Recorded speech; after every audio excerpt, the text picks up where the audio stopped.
Welcome to today's GVC Liaison meeting. Thank you so much for coming out. And today, I gotta walk over here.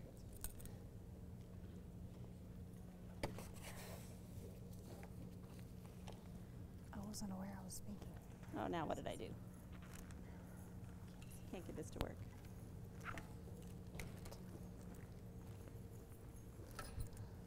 All right, here we go. So our enduring understanding for today's meeting is purpose guides action. And we are going to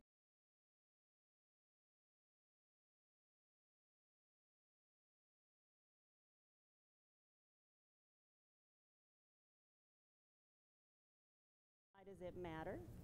So that's what we're going to be looking at. And we're going to start off today with a video.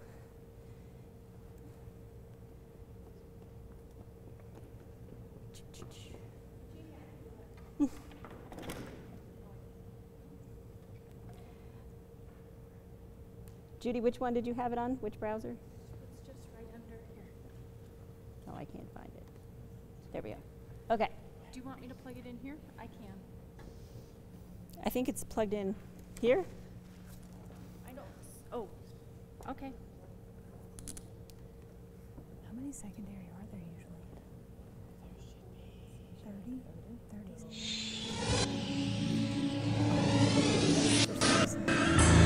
All right. Can you see it okay?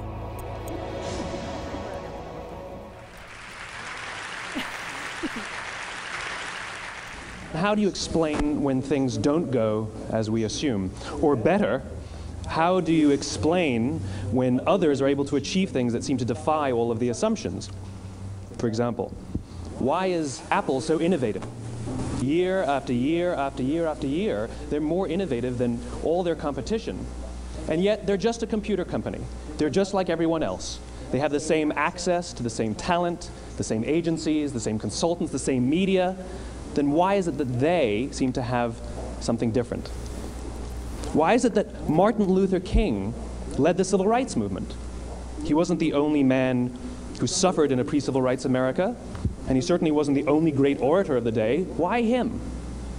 And why is it that the Wright brothers were able to figure out controlled powered manned flight when there were certainly other teams who were better qualified, better funded, and they didn't achieve powered manned flight, and the Wright brothers beat them to it?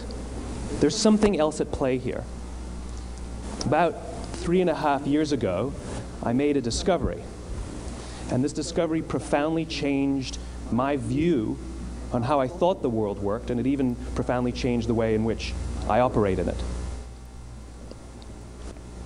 As it turns out, there's a pattern. As it turns out, all the great and inspiring leaders and organizations in the world, whether it's Apple or Martin Luther King or the Wright brothers, they all think, act, and communicate the exact same way, and it's the complete opposite to everyone else.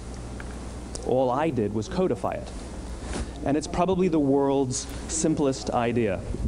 I call it the golden circle.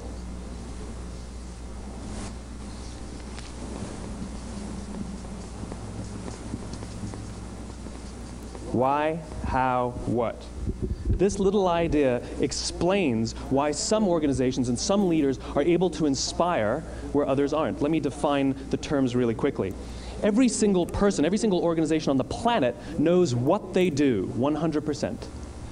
Some know how they do it, whether you call it your differentiating value proposition or your proprietary process or your USP.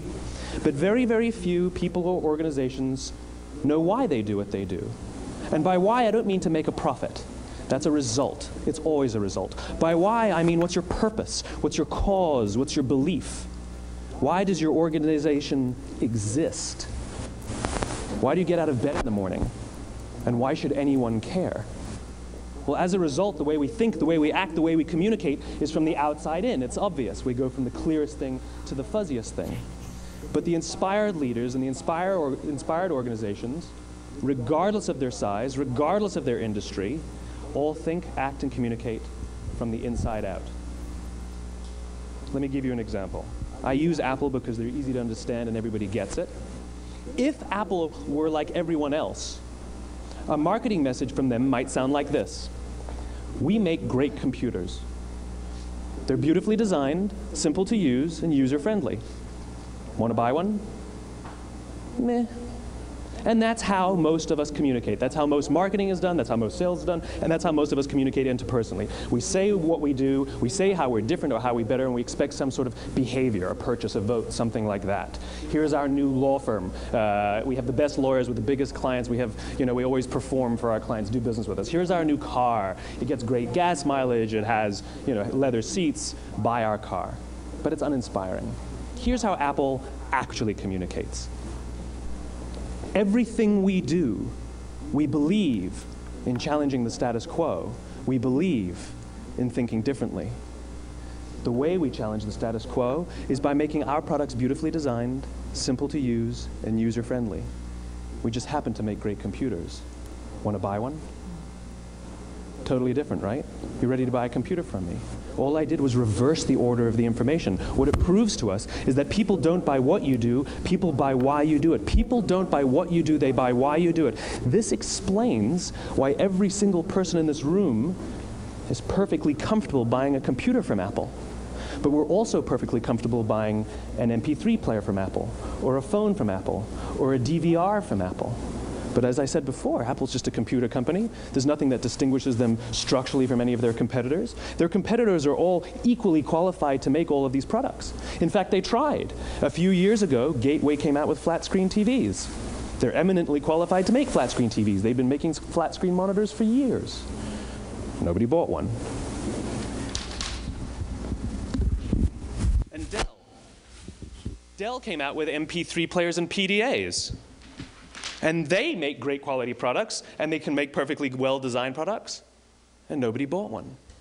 In fact, talking about it now, we can't even imagine buying an MP3 player from Dell. Why would you buy an MP3 player from a computer company? But we do it every day. People don't buy what you do, they buy why you do it. The goal is not to do business with everybody who needs what you have. The goal is to do business with people who believe what you believe. Here's the best part. None of what I'm telling you is my opinion. It's all grounded in the tenets of biology, not psychology, biology. If you look at a cross-section of the human brain, looking from the top down, what you see is the human brain is actually broken into 3 major components that correlate perfectly.